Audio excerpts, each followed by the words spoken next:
The Moto G is about to get replaced by the Moto G. The new iteration brings a few hardware bumps and much more customization to Motorola's best-selling smartphone. And while we'll have complete impressions in next week's full review, first, let's take a look at what's changed and what hasn't between generations. I'm Michael Fisher with Pocketnow, and this is Moto G 2015 versus Moto G 2014.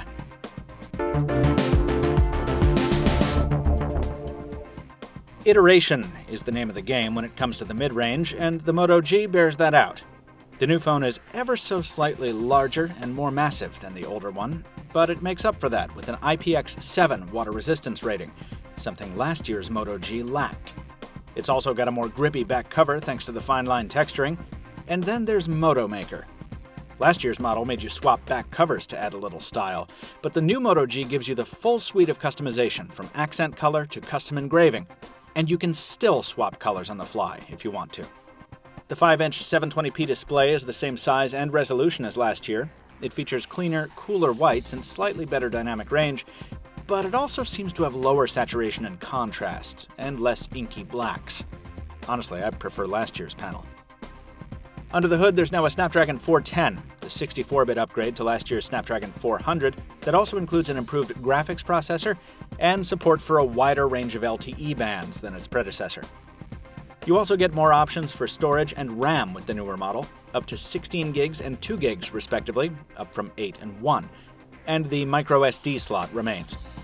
It's all powered by a 19% larger embedded battery in the newer phone that helps it average about 5 hours of screen on time, an almost half again improvement over what we averaged on last year's phone. When it comes down to the details, some things have improved, while others have not. The newer phone has much more subtle haptic feedback, so it doesn't rattle like the older one when you type quickly. That's good.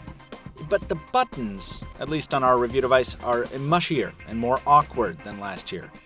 The new plastic accent feels kinda chintzy.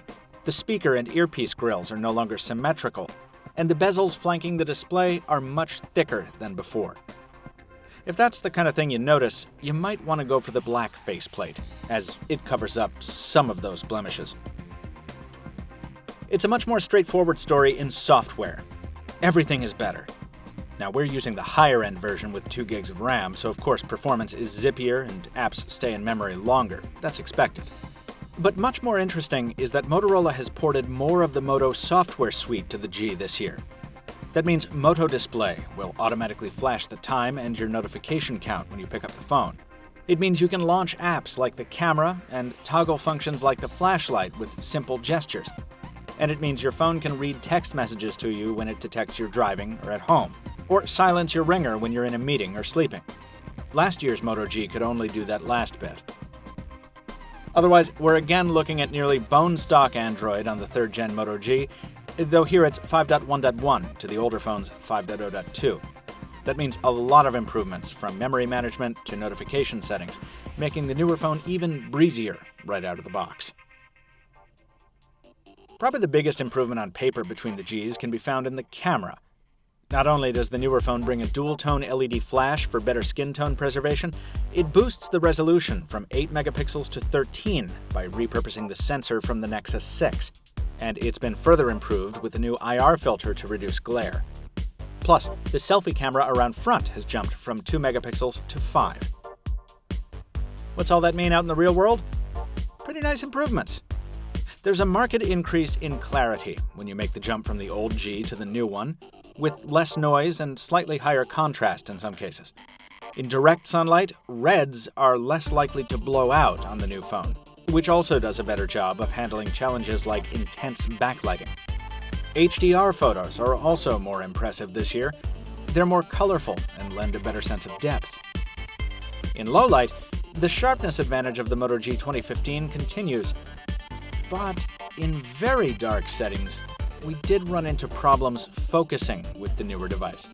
Problems we didn't experience as deeply on last year's phone. Same deal when we fired up that flash. Yes, the new phone's module did a better job of preserving flesh tones, but the result was often blurrier, as though focus was taking longer and never quite getting there.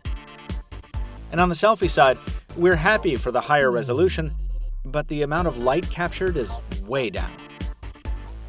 All things being equal, we'd certainly take the newer phone over the old one as far as the camera is concerned. And considering the Moto G 2015 starts at the same price its predecessor did, we're willing to give it a pass on a few of these issues. The bottom line is it's a very solid camera upgrade for a $179 smartphone. We've only spent a few days using the Moto Gs side by side, and again, we'll have a complete verdict on the newer phone, including video samples, in the full review next week. The main question we're trying to answer in this comparison is, did Motorola improve on last year's model enough to justify you choosing the newer phone over the older one? The answer is absolutely yes. In some ways, it's not as attractive, and the camera bumps aren't as dramatic as you might expect. But Moto Maker, waterproofing, and the additions to the Moto Suite combine with all the other little improvements to make the new Moto G a much better buy, even if you can find the older phone for cheaper. For more on the Moto G, Moto X, and all the other products Motorola unveiled in this week's New York City event, subscribe to our channel here on YouTube and put your ears onto the latest edition of the Pocketnow Weekly podcast as well. As always, keep an eye on Pocketnow.com. Till next time, this has been Michael Fisher, Captain Two Phones on Twitter. Thanks for watching. We'll see you next time.